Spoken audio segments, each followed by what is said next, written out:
Quand même double champion d'Europe et champion du monde junior du contre-la-montre, hein, Eric.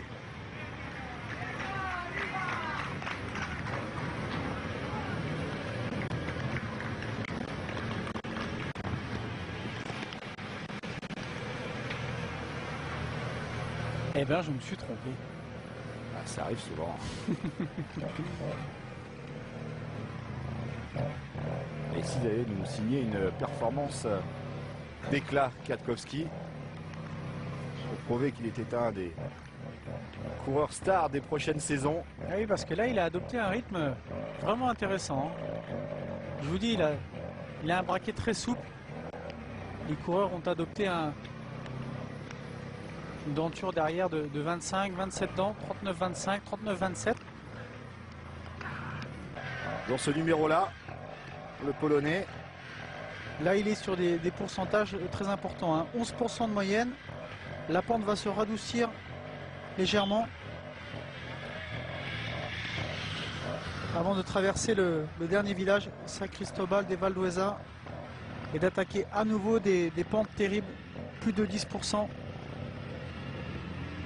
11% de moyenne là, hein. On voit bien, hein, les coureurs étaient tout à l'heure dans le village que l'on distingue au fond et on devine la pente.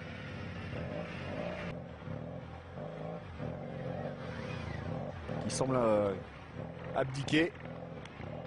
Voilà. Beau numéro quand même du Polonais. Il doit être repris par un nouveau coureur de l'équipe Orbea.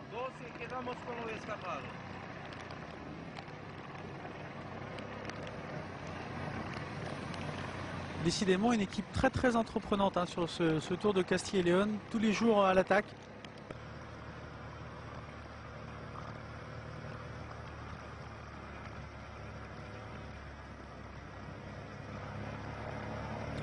On le sait, hein, ce sera certainement le talon d'Achille d'Alberto Contador sur le prochain Tour de France, hein, son équipe dont on a du mal à connaître et la composition, on en parlait tout à l'heure, et la valeur.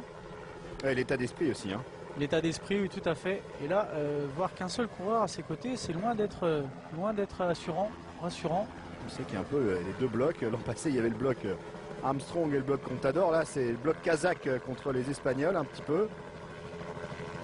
Et du coup, Alberto Contador la joue aussi un petit peu à l'intox, hein, et il a rétrogradé, il est environ en 20e position. Attaque des Ezequiel Mosquera. Attaque des Ezequiel Mosquera, et lui c'est un client, hein.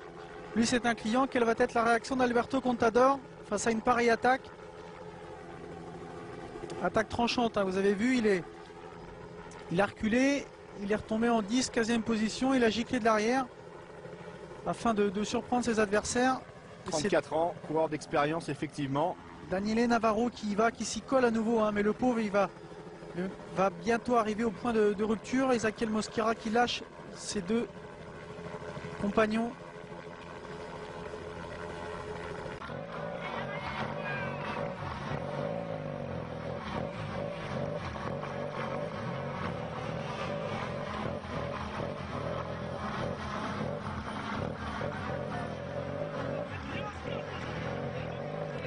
Il a de suite creusé un écart vraiment conséquent, hein.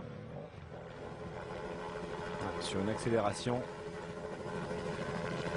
Et derrière, je me demande si c'est pas Alberto Contador qu'on voit attaquer là. Qui a surgi, qui a jailli du peloton. Si, c'est lui. Contador a réagi. Il connaît la valeur de Mosquera.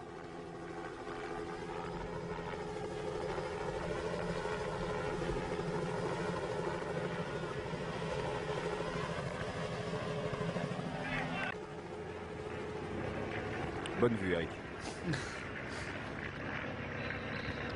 Et voilà le trio de tête maintenant. Mosquera, 34 ans, on l'a dit. Carrière solide, notamment sur les épreuves espagnoles. Bon, Contador, on ne le présente plus. Il est revenu avec une facilité, hein, malgré tout, hein, vous avez vu. Une attaque en deux temps. Igor Anton, lui, ancien vainqueur d'étape sur le Tour d'Espagne, ancien vainqueur d'étape sur le Tour de Suisse. Gros grimpeur. Mauricio Soler, le Colombien, petit grimpeur sud-américain qui essaye de revenir sur le trio de tête. C'est très très rassurant de voir Juan Mauricio Soler. On l'a dit, en manque de résultats depuis 2 saisons. Et là on le voit, il est certainement parti à contre-temps parce qu'il adopte un rythme qui me fait penser qu'il aurait très bien pu suivre l'attaque d'Alberto Contador. Malheureusement il est parti avec un petit temps de retard. Peut-être n'était-il pas bien placé au moment de l'accélération d'Alberto Contador.